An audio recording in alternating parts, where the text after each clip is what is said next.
Hey everybody, it's Neil, and check out this shirt I got here. This is it here. It looks really cool. I kind of like the color of it already.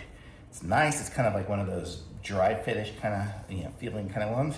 Got obviously size large here for me, and we're gonna take the tag off. Okay, and this is what it looks like here. The bottom of it's got kind of that kind of scallop, I guess you could say. Look, see, does it have a tag or anything inside? Yes, it does. It is 100% polyester. That's good because I'm gonna get into some sublimation stuff. I'll be able to put my own logo on there. How about that? Okay. So here we go. I'll put this on. For comparison's sake, I'm about 180 something pounds, 5'10", so that kind of gives you an idea of how it's gonna fit. Kind of good. It's kind of cool. I like the way it's got that scallop. Like it's just a little different than normal t-shirts, and it's totally comfortable and way stretchy if you go to the buffet.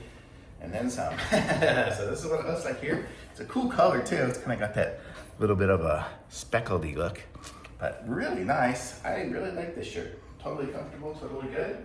So if you're looking for a nice, cool shirt, got a little slit down there, and then I say this is a good one.